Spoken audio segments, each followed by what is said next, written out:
Muy bien, vamos a comenzar. Eh, Quería certificar que sobre todo el audio estuviera adecuado, está un poquito alto, pero lo prefiero así porque de otra manera no se alcanzan a ver no se alcanza a escuchar bien la visualización, perdón, el audio de los videos. Entonces, una disculpa, es que tuve una llamada. Bueno, chicos, buenas tardes. El día de hoy vamos a platicar un poquito de esta clase de nutrigenética y nutrigenómica, llevando la misma intención que habíamos llevado desde antes. Vamos a estar viendo las intolerancias. Creo que la vez pasada empezamos con este mecanismo. El día de hoy vimos la cuestión del metabolismo del etanol. El día de hoy vamos a ver la intolerancia a la cafeína. De repente, disculpen si volteo un poco para acá y no los veo tanto, pero eso no es lo importante, sino que lo importante es que ustedes observen la pantalla, pues es básicamente la información de la que nos vamos a basar. Nada más déjenme poner aquí un pequeño puntero. Ahí está. Entonces, vamos a hablar de la intolerancia a la cafeína, ¿vale? Ahora, vamos a empezar a definir lo que es la cafeína. Vamos a empezar con qué es la cafeína. Básicamente, el café es ampliamente consumido en el mundo por varias civilizaciones. De hecho, es históricamente conocido como las civilizaciones han utilizado esta bebida para muchos efectos, ¿no? Incluso socializar o una pérdida, ¿no? Por ejemplo, en los velorios siempre hay café. En las especies con relevancia económica serían la coffee arábica y la coffee canéfora, que básicamente representan entre el 80 y el 90% de la producción mundial de café. Entonces, básicamente, estos son los dos tipos de café que usualmente consumimos, los más básicos. De ahí que de repente los que nos gusta mucho el café, pues catamos otro tipo de sabores y vemos de repente cafés que son muy buenos, que nos parecen muy diferentes porque no pertenecen a este 80 ni este 90%, sino al 20 o 10% extra, y pues son las combinaciones. Ahora, la cafeína. La cafeína es una de las sustancias que componen al café. Entonces, cuando hablamos de cafeína y de café, no estamos hablando de lo mismo. Cuando hablamos de café, estamos hablando de esto que vemos acá, de la taza de café, del café en grano, el café molido, de eso estamos hablando. Cuando estamos hablando de la cafeína, estamos hablando de un metabolito del grano del café. O sea, cuando el café tú lo calientas, haces que se metabolice y esto genera metabolitos, igual que el tabaco. Recuerdan que el tabaco, cuando lo fumas, genera metabolitos tóxicos. Estos no son tóxicos todos, de hecho, es, digamos, el metabolismo general del café. Y bueno, la cafeína es una de las sustancias que componen al café. Este, Existen otras, por ejemplo, está la teína, la guaranina o la mateína, que también pertenecen al café. Entonces la cafeína es solo uno de sus metabolitos y es por eso que es tan interesante pues observarlo y ver qué efectos, porque tiene efectos específicos fisiológicos. Entonces, vamos a irlo viendo, miren, vamos a ver el metabolismo de la cafeína. Ahora, la cafeína, por esto muchos pacientes me preguntan, oye, pero es que me tomo un shot, un mojito, digo, un mojito no, lo que absorbe en el intestino delgado con suma rapidez y su porcentaje de absorción es del 100%.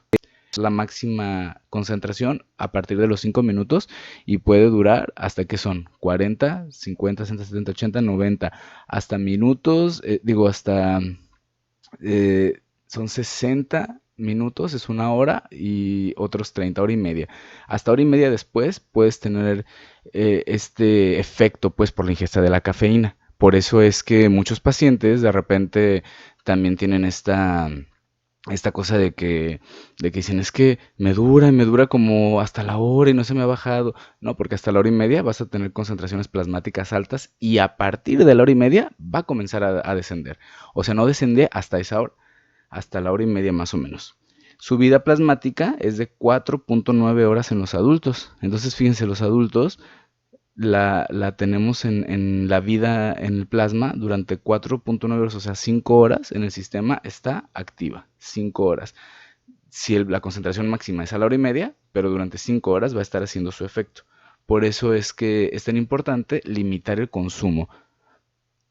Ahora, vamos a platicar también de la cafeína que atraviesa la barrera hematoencefálica y la placentaria y se integra a la leche materna, a la saliva, al bilis y al semen.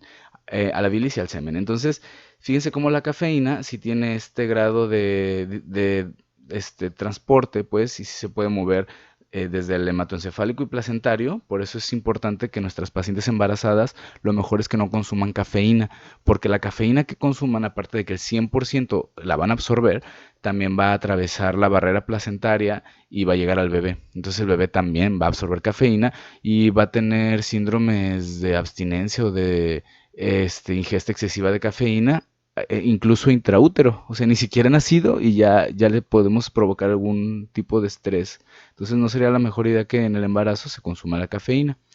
Y igual la leche materna. Entonces por eso es que a la mamá le prohibimos un poquito, se lo restringimos durante la lactancia y el embarazo. También se integra la saliva, por eso te sabe después de que tomas café, a la bilis y al semen. En el hígado, este órgano es el responsable del metabolismo y es la isoenzima CYP1A2 del citocromo P450 hepático, que si se recuerdan, el citocromo P450 hepático es justamente una enzima que nos ayuda a oxidorreducir, es decir, nos detoxifica o nos descontamina. Vamos a hablar de antioxidantes después de estos temas. Fíjense, el 95% de la cafeína a través de la desmetilación, que la transforma en paraxetina a 85%, a teobromina 10% y teofilina el 5%. Entonces, básicamente de este 95% es como se distribuye, o el 100% es como se distribuirían los metabolitos. Primero, paraxetina 85%, teobromina 10% y teofilina 5%. Se describieron ya todavía hasta 25 metabolitos secundarios a la cafeína. No son tóxicos porque son los metabolismos del metabolito del metabolismo, justamente. Y bueno, la depuración de la cafeína tiene lugar en el riñón. Por eso es que cuando tomas más café, te dan más ganas de ir al baño, porque se depura más y es en el sistema renal el que nos ayuda a depurar el café, o la cafeína, básicamente.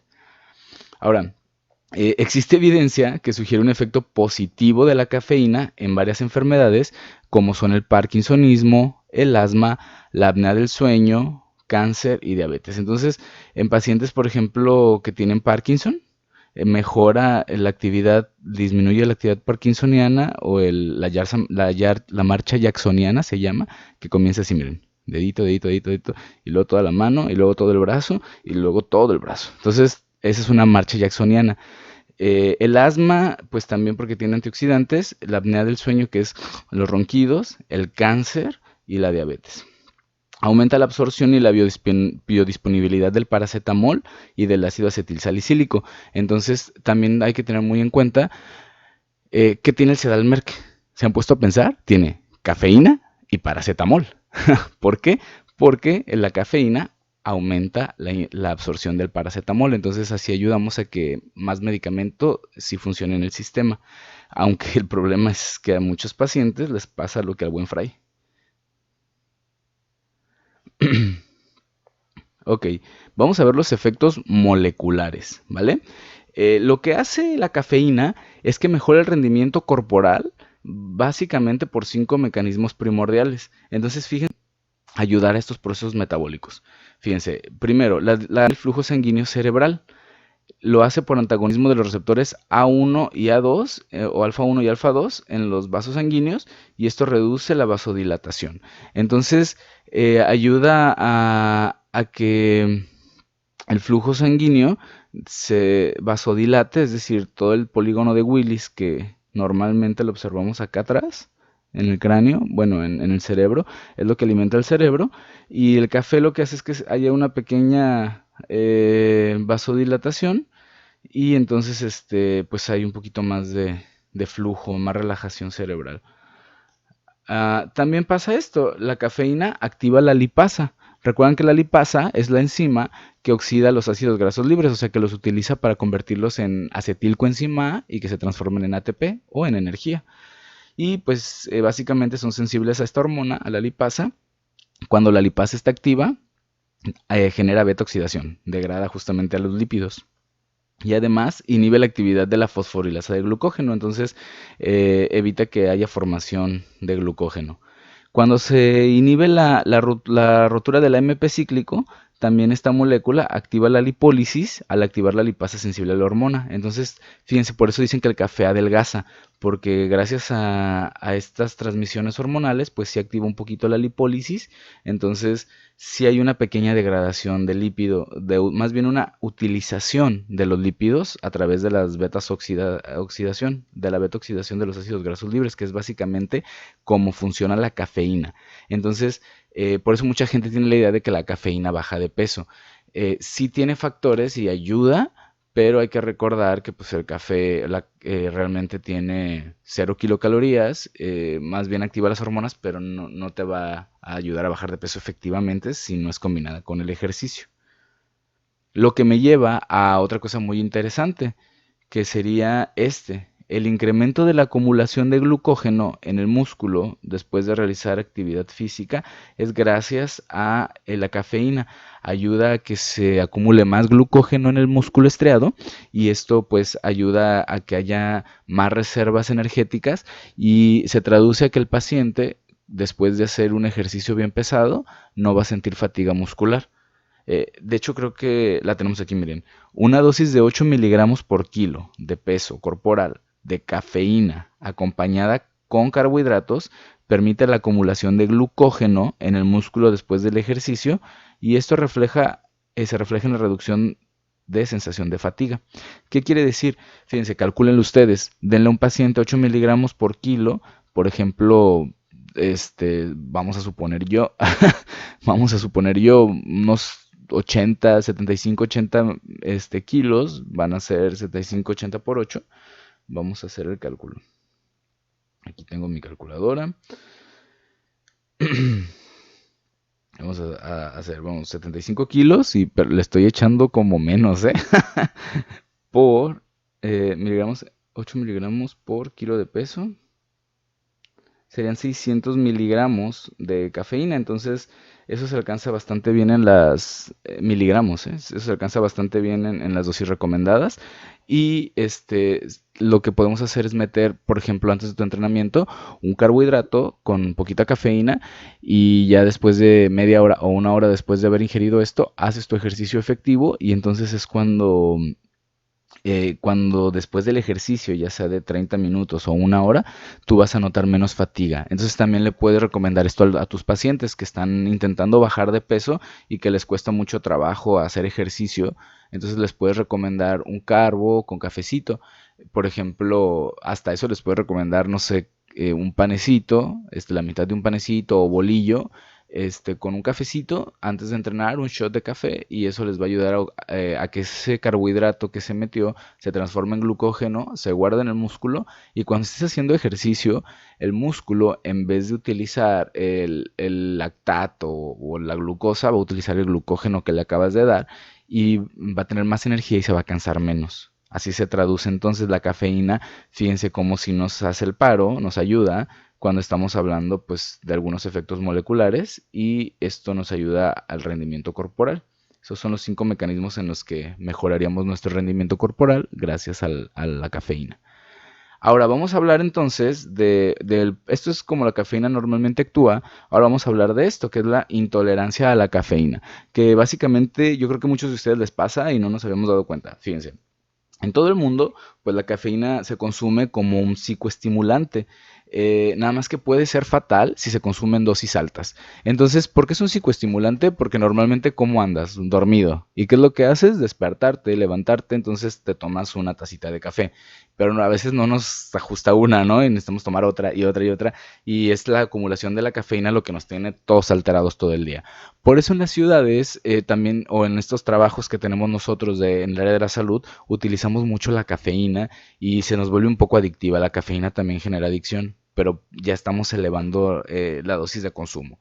Fíjense, vamos a valorar un poquito esto. Fíjense, una taza de café típica, o sea, una normal, tiene una capacidad de 150 mililitros y su contenido de cafeína sería como de 85 miligramos. Entonces estamos hablando que en una taza ya estás recuperando bastantes miligramos de cafeína. La concentración media en plasma de cafeína es cerca de 12 miligramos luego de la ingesta de 250 mililitros de cafeína. fíjense cómo se va aumentando. La cafeína ya metabolizada son 12 miligramos a la ingesta de 250 mililitros. La toxicidad o el problema se presenta cuando hay concentraciones, ahí es cuando hay problemas, cuando de plano el paciente empieza con estas alteraciones y la dosis fatal, porque fíjense, todo en exceso mata, todo en exceso es malo, todo. Entonces el café también, y hay una dosis fatal, se aproxima a los 10 gramos sobre litro. Entonces si tú alcanzas a consumir 10 gramos por litro, pues obviamente que te vas a morir. Esto es que hasta el agua mata en exceso, ¿saben? Por eso siempre se los digo, ¿no? Hasta el amor en exceso no es tan bueno. Eh, bueno, vamos a checar los niveles altos de cafeína a diferentes dosis antes y después del embarazo aumenta el riesgo de aborto espontáneo. Recuerdan que dijimos que la cafeína atravesaba la barrera hematoencefálica y promueve la lipólisis y que de qué creen que se está formando el niño al principio el citoblasto y el embrión al principio son células y las células de que están recubiertas o su capa es una membrana bifósfora, una hormona que genera lipólisis, pues obviamente podemos tener abortos. Entonces por eso es que debemos de, si una paciente piensa embarazarse, bueno, si unos pacientes piensan embarazarse, lo mejor es comentarles, o sea, hay que decirles que disminuya sobre todo la madre, pues la ingesta de café antes y después del embarazo, porque después, pues por un posible segundo embarazo. Y esto pues aumenta el riesgo de aborto espontáneo. Entonces, también pasa mucho que los pacientes a veces están súper bien, súper saludables, pero no han cambiado o no te han dicho que toman café, es gratis, lo toma diario. No es que se tomen 150 mililitros, es que se toman 1 litro o 2 litros, entonces pues eso afecta a su sistema. Ahora, vamos a ver la prevalencia de la intoxicación, porque no es muy prevalente, fíjense.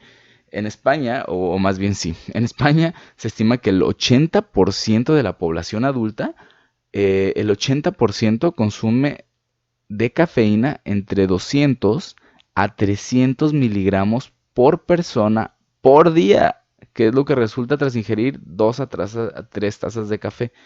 Entonces, 200 a 300 miligramos por persona por día es lo que consumen en España. El alcohol y las drogas normalmente son la causa más común de intoxicación, sin embargo la cafeína no se considera muchas veces una droga. Y eso es a lo que voy. Justamente a veces tenemos esta cuestión de los tóxicos o de las drogas y también la cafeína es una droga porque genera un metabolito al cual nos volvemos adictivos. Y entonces consumimos más y llega el punto en el que nuestro cuerpo nos cobra por no meterle cafeína. Miren, les voy a contar una historia. Es una historia real, ¿eh? Mi mamá le encanta el café, entonces ya lo ha dejado, lo ha sustituido por otros tés que tienen cafeína, pero no tanta. Entonces le raya el café, o sea, pero le raya. Entonces, yo desde que la conozco, en la mañana siempre se toma un café con leche, Nescafé, bien cargado, ¿no? De repente, una vez, cuando éramos jóvenes, llega mi mamá y entonces después resulta que mi papá había comprado un café sin cafeína, descafeinado, y lo vació al normal, al de la cafeína, y nunca nos dijo. Entonces resulta que mi mamá, como no había cafeína, mi mamá tenía un síndrome de abstinencia por el café y por eso tenía tanta cefalea. Fui a comprarle un sobrecito de café, de Nescafé, se lo tomó, santo remedio. Entonces, fíjense cómo es la cuestión de la adicción. Yo le dije a mamá pues que se tenía que quitar tanta dosis de café porque su cuerpo obviamente ya estaba reaccionando dependientemente a la cafeína. Y mi mamá lo hizo, fue bajándole el café, se fue metiendo con otros tecitos, té negro, bla, bla, bla, otros tés que tienen cafeína, y esto pues le ayudó bastante. También recordar que si hay algún tipo de problema de ansiedad o de estrés, depresión, lo mejor es que el consumo de café no se lleve a cabo porque si altera el sistema, es un psicoactivo y pues no les va muy bien a los ansiosos, les los pone más ansiosos. Entonces cualquier persona con ansiedad, la mejor idea, a lo mejor 2 tazas está bien antes de las 6 de la tarde. Después de las 6, cero. Y bueno, fíjense, la dosis tóxica es de 20 miligramos por kilo de peso. Con eso te intoxicas. Y la fat estás en una dosis segura si estás entre 3 y 7 miligramos por kilo de peso, que es lo que habíamos calculado antes, ¿no?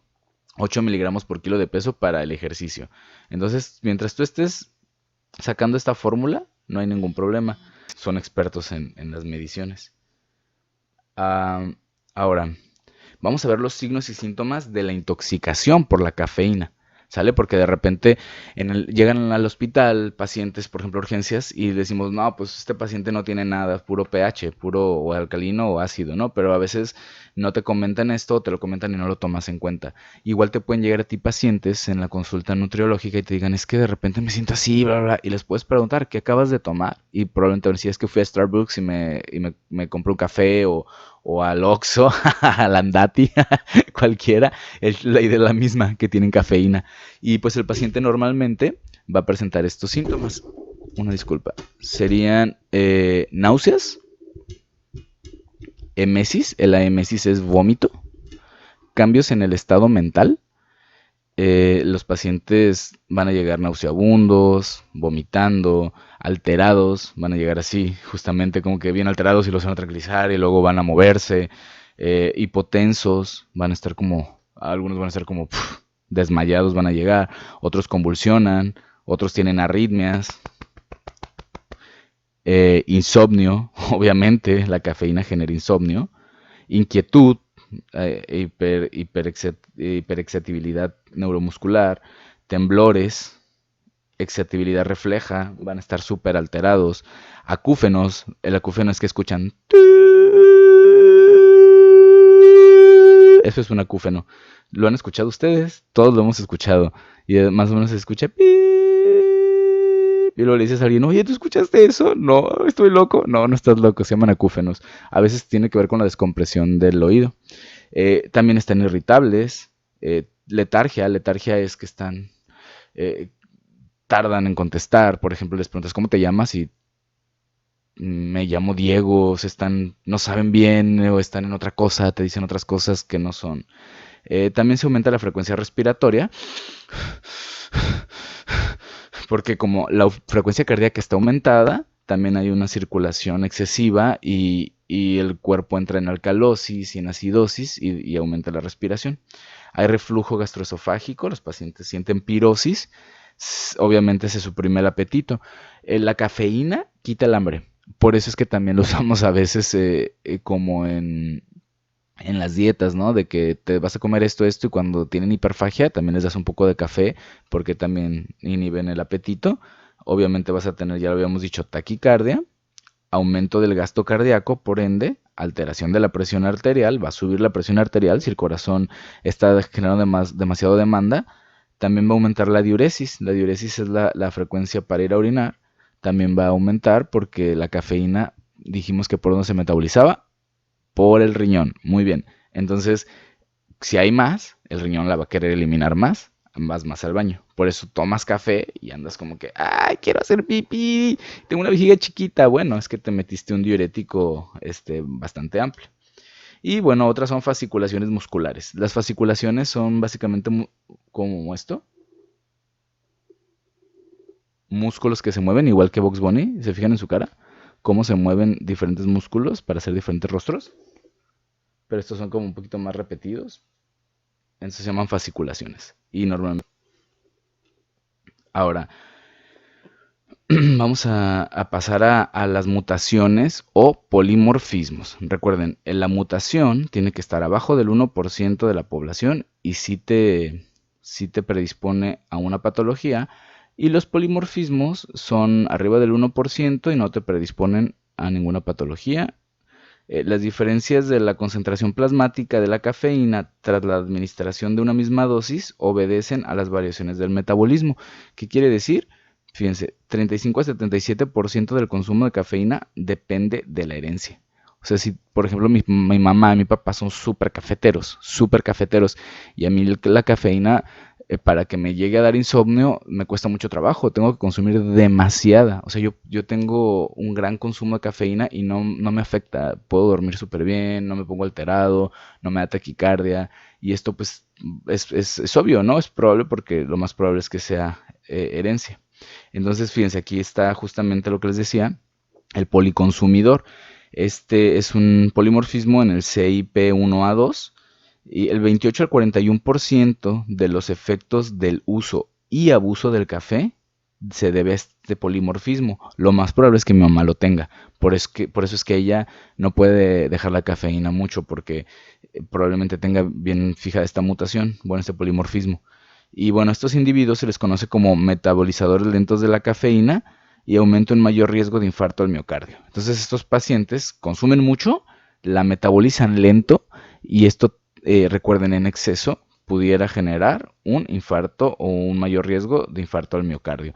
Por eso al paciente le hacemos una valoración cardíaca, siempre le preguntamos si es consumidor de café. Es muy interesante, ¿verdad? Fíjense, tenemos otros, está el C1976T, que este básicamente es una susceptibilidad a la ansiedad y cambios del ciclo sueño-vigilia. Entonces, estos pacientes, los que tienen el C1976T polimórfico, básicamente toman café y se ponen ansiosos rápidamente y no pueden dormir. Son los pacientes que se pueden tomar un buchito, así le dicen en Cuba al expreso, buchito, y se toma después de las comidas. Comes y aparte comes basto y luego te dan el buchito y es para hacer digestión. Entonces, no soportas nada. De hecho, pues el buchito o el expreso es más concentrado en cafeína. Entonces, estos pacientes son los típicos pacientes que dos, tres tragos y ya están todos alterados, se mueven mucho, no pueden dormir, les funciona muy bien, por ejemplo, para estudiar en la noche. Existe otro polimorfismo que es el ADRA2 alfa. Estos pacientes, cuando tienen este polimorfismo, son presa de ansiedad aguda después de consumir cafeína. Entonces, estos pacientes a los 10, 5, 10, 20 minutos ya están súper ansiosos, están muy mal y se ponen muy mal, llegan al hospital con taquicardia y en grado de ansiedad, casi con sensación de muerte, ¿eh? Entonces, se debe justamente a la ADRA2 alfa. Ahora, ¿cuál es el mecanismo molecular de la intolerancia? ¿Por qué no existe una buena tolerancia fisiológica? Fíjense, a nivel celular, la cafeína en dosis altas provoca apoptosis. ¿En serio? Sí, en exceso todo es malo y produce muerte celular. Y si se interrumpe el ciclo celular, se altera la homeostasis intracelular del calcio y también hay cambios en el sistema de restauración del DNA. Entonces, hay muerte celular programada, no se replica la célula, se altera la homeostasis del calcio y se altera el sistema de restauración del DNA, por lo cual hay mutaciones. Entonces, a la célula básicamente la inestabilizas, la intoxicas. 71 a 100% de quienes sufren intolerancia aguda desarrolla emesis de difícil control, así como nuestro amiguito aquí. Eso es muy característico. Para que puedas diferenciar si el paciente realmente es intolerante a la cafeína, muchas veces te va a decir, ¿sabes qué? Es que sí me siento muy mal, me dan todos los síntomas anteriores, vómito, náusea, pero literal no puedo dejar de vomitar. Estoy vómito y vómito y vómito, intento dejar y vomito y vomito y vomito. Entonces, a ese tipo de emesis, es una emesis descontrolada o de difícil control. También causa liberación de catecolaminas y esto a la circulación, lo cual, sobre todo adrenalina, fíjense, lo cual induce arritmias, taquiarritmias, vasodilatación, hipotensión. Entonces, el paciente se cae porque sus vasitos se dilatan. Eh, este tipo de efectos fisiológicos, la adrenalina también marea un poco y también genera un poco de vómito. Y y bueno, es básicamente el mecanismo por el que se vuelve intolerante el paciente, porque su célula está muy receptiva a estos daños que le causa la cafeína. Ahora, ¿cuál sería el tratamiento de esta intolerancia? ¿Cuál sería? Como en cualquier intolerancia, ¿no? No se trata de tolerar, sino de respetar a la enemistad. En este caso, tu cuerpo no está recibiendo bien el café, la cafeína. Lo mejor sería, ¿cuál? Que lo dejaras de consumir. A fin de cuentas, tampoco te da calorías y tampoco es un nutrimento que realmente esté incluido dentro de lo que necesitamos, ¿no? Nos puede ayudar, pero si traes el polimorfismo, tu cuerpo ya lo está rechazando naturalmente. Y bueno, fíjense, en adultos lo que primero debemos de considerar sería el manejo oportuno de la intoxicación. El vómito hace que tiramos demasiado potasio Y recuerdan de la bomba sodio-potasio que está regulada, están reguladas las células fuera y dentro del sistema.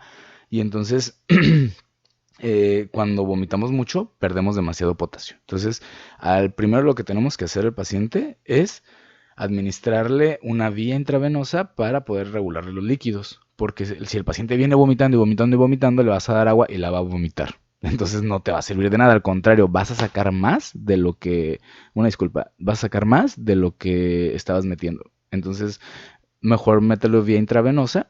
Esto pues obviamente es por parte del médico y ya recuperamos los niveles de potasio. También por lo general administramos dosis moderadas a altas de corticosteroides para acelerar el proceso de desinflamación celular. Ahora, estos son los criterios para que tú diagnostiques intoxicación por cafeína. ¿Por qué? Porque tú también lo puedes hacer. De hecho, ustedes creo que son los licenciados en nutrición, creo que son los que nos ayudan mucho en rescatar diagnósticos que tienen que ver con la cuestión alimenticia. Por ejemplo, aquí, porque a mí a veces el paciente me va a decir, es que no sé qué me pasó, es que yo no sé qué tomé, no sé qué comí, pero por ejemplo a ti sabe que va a ir por una dieta, por un alimento, por un consejo, entonces te va a decir todo lo que comió y todo lo que tomó, y va a empezar a relacionar y va a decir, ah, mira, cuando tomo café me pasa esto. Entonces tú le puedes hacer incluso estas preguntas, fíjense. Apéndice A, características. Consumo reciente de un exceso de cafeína, por lo regular más de 250 miligramos o más de 2 a 3 tazas. Esto es lo primero que tenemos que tener como criterio, ¡pup!, como palomita, para saber que el paciente se está intoxicando, o sea, un consumo amplio.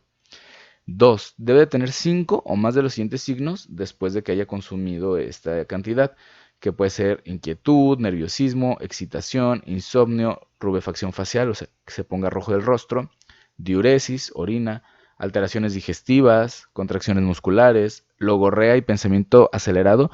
Logorrea es un poco lo que me pasa a mí, de que hablo y hablo y hablo y hablo y hablo y hablo y de repente es demasiado, ¿no? Entonces, o se fijan que a veces yo les doy como ideas de que les digo, ah, miren, esto es parecido a esto y de repente llega un tema que nada que ver, que no estábamos hablando de eso y ya luego regreso, ¿no? Entonces, a veces me pasa también por la cafeína, te genera logorrea y pensamiento acelerado, taquicardia o arritmia cardíaca, sensación de infatigabilidad, o sea, el paciente siente que no más, no se cansa, no duerme, él es superhéroe, Superman, y pues obviamente que tiene una agitación psicomotora. En cuanto a lo psicológico y lo motriz, está así. Los síntomas pueden causar malestar con significancia clínica o un deterioro laboral o social. O sea, ya tuvo esto, el consumo, tuvo 5 de estos o más, y aparte tiene un malestar con significancia clínica, es decir, se sintió tan mal que no va a trabajar, o que no llega temprano, o que ya no sabe en qué horario está porque se le movió todo el ciclo circadiano, o social, ya no va con sus amigos, o está bien alterado, no disfruta de las fiestas, no se la pasa bien, todo el tiempo está mal, aunque esté solo, aunque no tenga nada que hacer, no puede estar bien. Entonces, este sería el punto 3. Y por último, los síntomas no se deben de ver a una enfermedad médica, ni se explica por la presencia de otro trastorno mental. Es decir, aquí ya valoramos psicológicamente o psiquiátricamente al paciente, vemos que no tiene un problema de hiperactividad y si tenemos todo lo demás, podemos diagnosticarlo como un intolerante a la cafeína. Básicamente, su tratamiento, ¿cuál sería? Dejar de consumir café. Así de simple. Recuerden que el café no genera calorías, lo que genera calorías es el azúcar que le echamos, ¿verdad? La glucosita. Y bueno, eso es todo, chicos. Ese es el tema que vamos a ver el día de hoy, intoxicación a la cafeína. Si se fijan, es súper interesante, es muy bonito, a mí me gusta mucho. Lo voy a subir, se los voy a dejar para que lo puedan rescatar. ¿Qué vamos a hacer? Vamos a hacer un pequeño resumen. Van a bajar un artículo, se los voy a anexar al Classroom, pero van a bajar un artículo sobre la cafeína y van a hacer una cuartilla de resumen sobre lo que les pareció más interesante, lo que puedan rescatar o si investigaron algo nuevo, ¿vale? Bueno, sin más, chicos, los dejo. Este, Nos vemos para la próxima clase, ¿vale? Chao. Descontrol.